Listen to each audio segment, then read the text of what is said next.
Hello everyone, welcome to my channel. My name is Autumn. I am recently married back in November 2019. I got married to my best friend of 7 years. No, I'm sorry, 10 years. Been together for 7 years. Today's video is going to be a little bit different. It's going to be my pregnancy journey. I'm currently not pregnant. We are trying to conceive, but as of right now, I took a pregnancy test. Not pregnant, so don't really know what's going on yet with my body. I'm gonna kind of do like an update, and then eventually I'm gonna put all these videos together as one, hopefully, video of, you know, BFP, what my symptoms are and everything. So I'm just gonna go over right now what my life is currently, like what my body, like health and stuff. So back on March the 11th, I actually stopped taking my birth control. I was on Corvelo, I think it is. It's like a very low dosage, so it didn't affect me that much. I got off of it on the 11th, and I did have my first period actually that same week. That Saturday, March 14th, I actually got my period. So it was kind of weird. I'm sorry, disclaimer, this video is gonna be TMI, major TMI, so beware. But you know, we're all jumping around that rabbit hole. If you're thinking that you're pregnant or trying to conceive or whatever, you're gonna be jumping around this rabbit hole. So I went to the restroom and I wiped, and sure thing, I actually started my period. It lasted through the 18th. So it was the 14th that was light, 15th it was like medium, and then 16th, 17th, and 18th it was very heavy. Then it just stopped.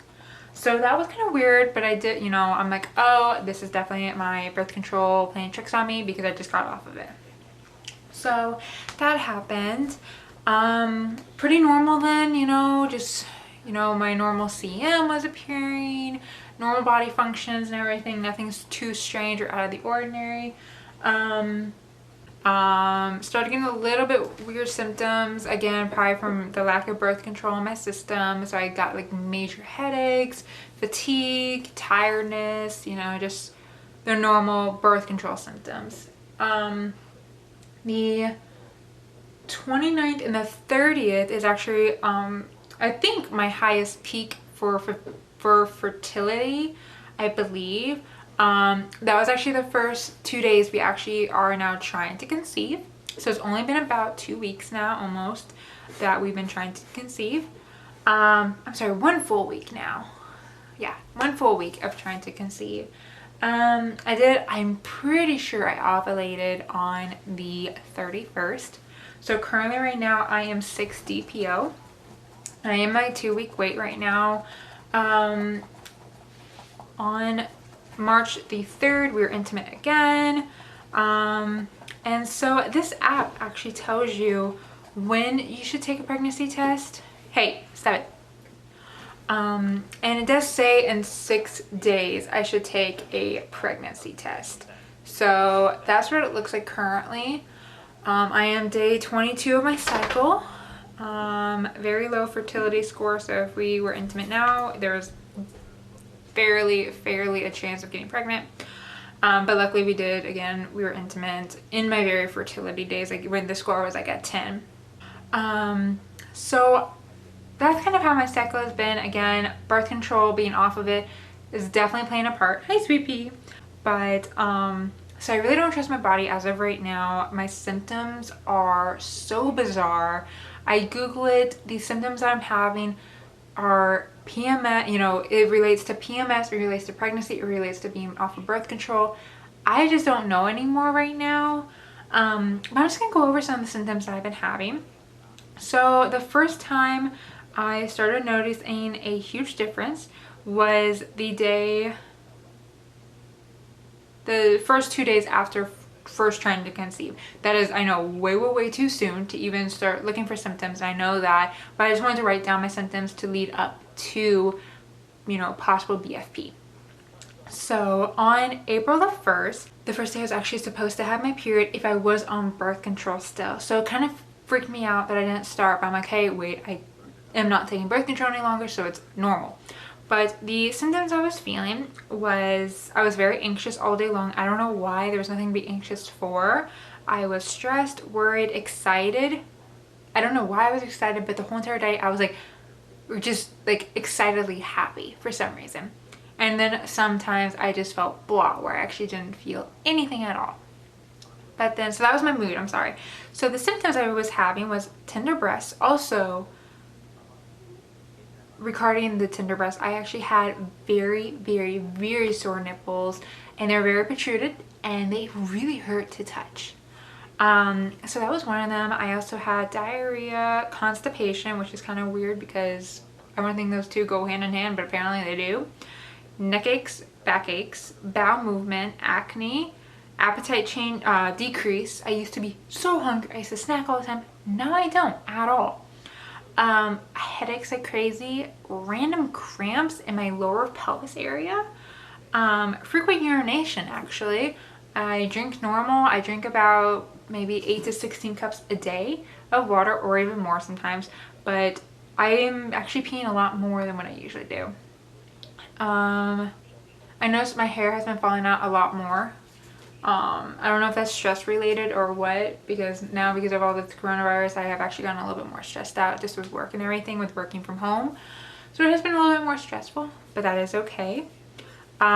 Joint pain, increased sex drive, and also bloating. My bloating makes it to where my shorts, my size 4 shorts that are usually too big for me, I can't fit into them anymore, or I can't button them at least. My thighs are perfectly fine, but it's my stomach. I cannot button it around my stomach. So I usually have to, put a rubber band around the, button, do that little trick and everything. So yeah, that was kind of the first and the second. The only difference between the first and second is the 2nd of April, I started feeling extremely dizzy. Like I would stand up either way too quickly, and I would just like feel like I'm on a boat or something, and it was just really weird. So that was kind of the only difference between the first and the second. My cervical mucus was still about egg whitey, kind of. Trying to think if there's anything else. No. My body weight is still pretty much the same. I'm around 130 to 133. It fluctuates throughout the day, of course. So on my average day, I'm about 130 on the dot, honestly. So that was pretty much it. So starting the 3rd, 4th, and 5th, I've actually noticed I have been having more gas, which is gross. I'm sorry, but I've been having more gas. And also insomnia. I cannot get to sleep, and when I do get to sleep, I can't stay asleep. I usually wake up every hour, on the hour almost, and it's very aggravating. But I noticed that for the past couple of nights now. On the 3rd, I've actually been having not the 3rd, I'm so sorry. On the 5th, on the 4th, I've noticed I've been having the weirdest smell senses. Usually my coffee that I've been drinking is the K-Cups. It's the Donut House regular. I used to love that smell, but my husband was making it Saturday morning. That smelled like it was like burnt toast. It just smelled so disgusting. So I don't know what exactly was going on, but it was just so gross. I actually had to go into my bathroom and light a candle and just sit in there for a few while it was being brewed because I just couldn't handle the smell. So on the 4th and 5th, my cervical mucus has actually gone down. It is now pretty watery now, like normal mucus you have before your period or during the week before your period. Pretty normal. On the 4th, though, going back to the, I want to say it was like 4 DPO, I think. I also had hot flashes. I woke up around 4 a.m. on the 4th, and I was in sweat. I don't know if I was having a bad dream or what, but I woke up in sweats, and then throughout the day, our house, we keep it around like 72, 73. Oh my gosh, I just get so hot randomly. So it's kind of weird. The 5th and today, which is April the 6th, I have been having a very weird right lower pelvic pinching sensation. Like it's kind of like my period cramps, because my period cramps, I got on birth control because they were so bad, and during my birth control periods they weren't bad at all. They were just, you know, little boof boofs, like little tiny punches, kind of feels like. But yesterday and today I've been having this, like, it feels like someone's going like this and then pulling my skin and letting go, pulling my skin and letting it go. It's kind of weird. And also I don't know what it is, but something just feels like it's laying, like it's not a UTI. I know what a UTI feels like. It feels like it's just laying somewhere, and it's very heavy. And I don't know what that feeling is. It's like inside my vagina, and I just don't know what it is. So that's been happening for about 2 days now. I haven't had any bleeding or anything like that, so I don't know if it's implantation or whatever, but it's just really weird. Now, this app does state next Monday, again, is my test date. I should take a test, and also is my predicted period. So as of right now, I don't know what's going on. I don't know if I'm pregnant. I don't know if it's my birth control. I don't know what these symptoms are. I've never had any of these symptoms. So I'm gonna just keep you guys updated. This is, again, my first journal entry, so I'll keep you updated. So I say so a lot in all my videos. But yeah, so oh my god, I just said it again. I will talk to you guys later in regards to this. If anything else changes, I will let you guys know. And yeah, I will see you next time. Bye guys.